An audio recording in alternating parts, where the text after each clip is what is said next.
В периода 10-12 май в Телекомуникационният ендоскопски център при Медицински университет Плевен се проведоха първите плевенски минимално инвазивни дни 2024 на Българската асоциация по минимално инвазивна и роботизирана хирургия.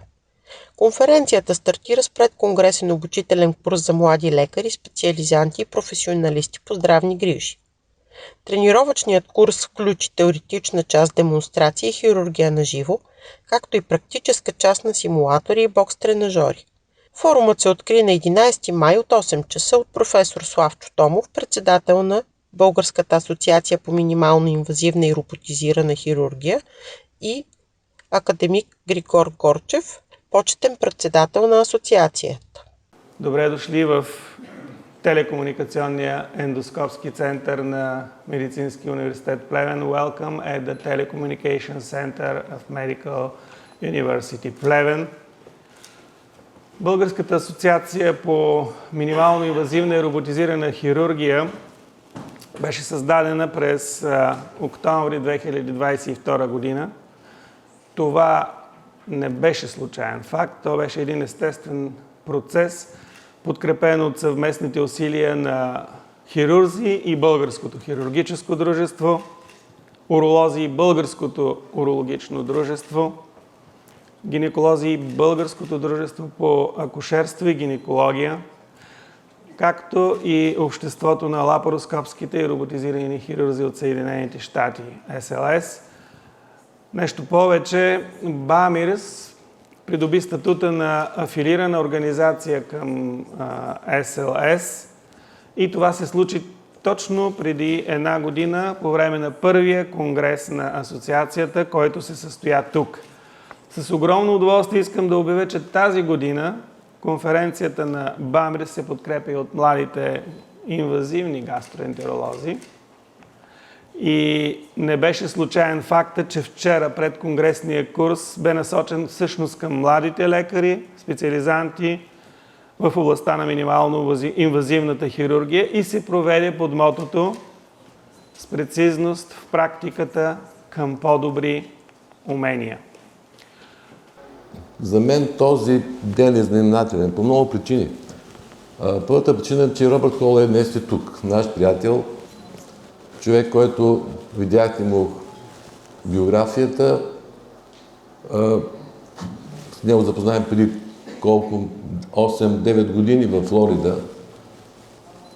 Водещ щатски хирург, роботизиран. Доктор Хонорис Кауза на университета в Плевен. И факт е, че той е тук втори път, т.е. трети път значи много, както професор Бигати. Тоест, който дошъл тук в Плевен, пак идва, което е важно. Няма да говоря за нашите колеги от Съединените щати, които бяха тук преди една седмица, на един интензивен курс, който беше 5 дни. Тоест, ние творим история. История е минималната инвазивна хирургия, която тази история, бих казал, не е без значение и тя не може да стане между нашите приятели, хирурзи, професор Валдов, професор Георгия, които са шефове на техните асоциации.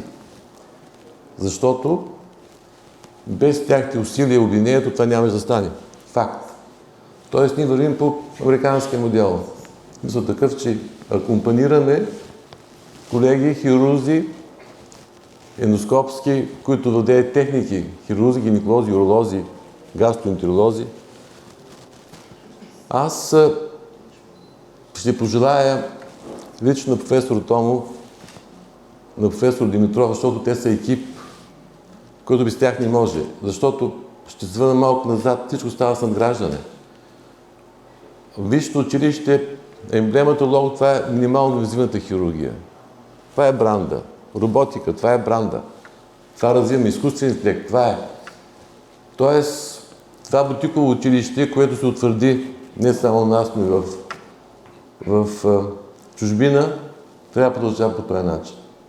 Приветствие към гостите поднесе и ректорът на университета професор Добромир Димитров, който връчи юбилейна монета, посветена на 50 годишнината на висшето училище на професор Робърт Холуей от Флорида Хоспитал, доктор Хонорис Кауза на Медицински университет Плевен. Изключително ми е приятно, че днес имам възможността от името на академичното ръководство на университета да ви посрещна с добре дошли на територията на Медицинския университет Плевен. Още по-вълнуващ е момента да посрещаме толкова много гости на толкова много форуми тази година по повод 50 годишната на юбилея на нашия университет.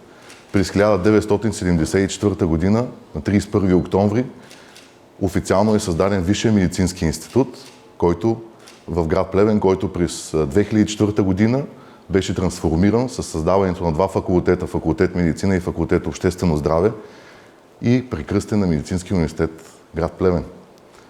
Празнуваме 50 години медицинско образование и наука, което е изключително гордост и една достойна възраст за академична структура. Трябва да признаем, че 50 години юбилей на нашия университет изключително много са свързани с развитието на минимално инвазивната и роботизирана хирургия.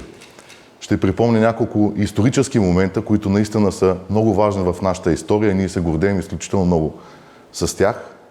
През 1993 година, в юни месец, е направена първата лапароскопска холецистектомия на територията на университетска болница в град Плевен.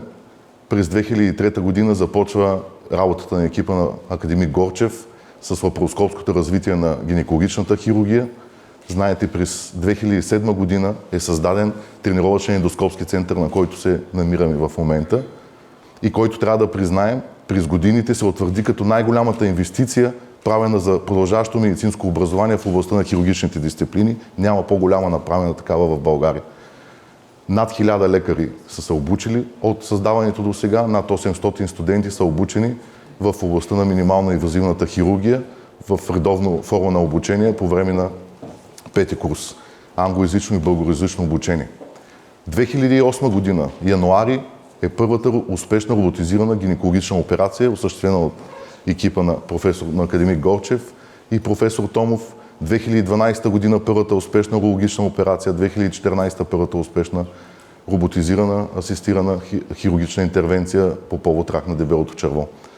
Длъжни сме да помним историята, за да знаем на къде върви развитието на минимално инвазивната хирургия и медицината. Ето защо вярвам, че вече 2 години с наличието на дружество, което обединява усилията между гинеколози, общи хирурзи, уролози, този път в следващите години занапред ще бъде по-лесен, защото всички ние сме приятели, съмишленици, хора, вярващи в развитието на минимално инвазивната хирургия и от тук нататък ще имаме възможност да добавяме все по-големи авангардни развития на технологиите, включително и изкуствен интелект. Не трябва да го пренебрегваме. Аз изключително много вярвам, че той ще се намеси като един равностоен наш партньор в решенията, които взимаме по време на оперативните интервенции в операционните блокове.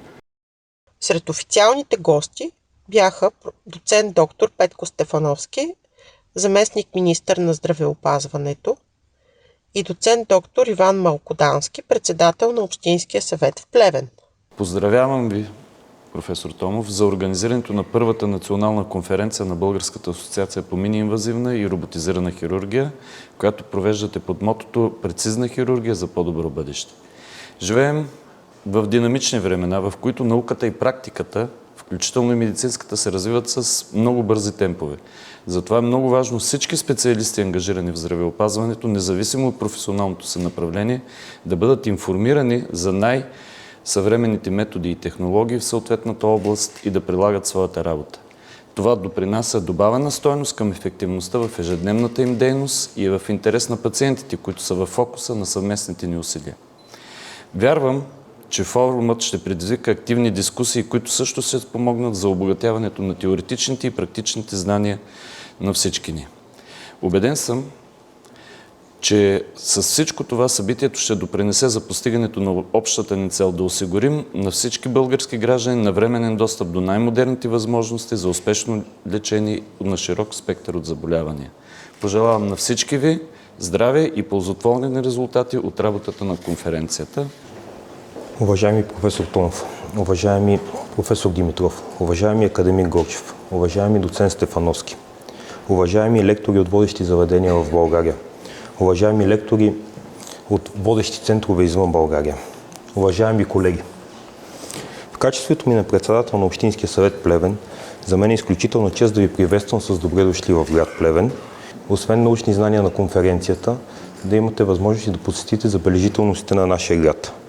Първата конференция Плевенски минимално инвазивни дни, организирана от Българската асоциация по минимално инвазивна хирургия, ни дава възможност в Плевен да посрещнем над 200 участника, които до момента са регистрирани, както и лектори от САЩ, Италия, Китай, Германия и също така всички водещи специалисти от лечебните заведения в България, които да представят своя опит и да предадат своите знания на участниците в тази конференция. Форуми от такъв мащаб са доказателство за мястото на град Плевен като един от водещите медицински центрове в България. Ние като ръководство на града подкрепяме подобен вид форуми. Те са възможност не само за научаване на нови знания от участниците в тях, но и възможност за реклама и развитие на нашия град. Благодаря ви и на добър час! Професор Холуей бе сред гост-лекторите, които изнесоха пленарни доклади. Други чуждестранни лектори, които представиха новостите в минимално-инвазивната хирургия, бяха доктор Джузепе Бигати, водещ италиански гинеколог и ръководител на медицински център в Шанхай, и доктор Том Сесил, колоректален хирург от Великобритания. Над 250 бяха участниците във форума от страната и чужбина. От 10 до 12 май те имаха възможност да дискутират новостите и постиженията в областите на акушерство и гинекологията, хирургията и урологията. Вторият конгрес на Българската асоциация по минимално инвазивна и роботизирана хирургия ще се проведе в периода 19-21 юни 2025 година.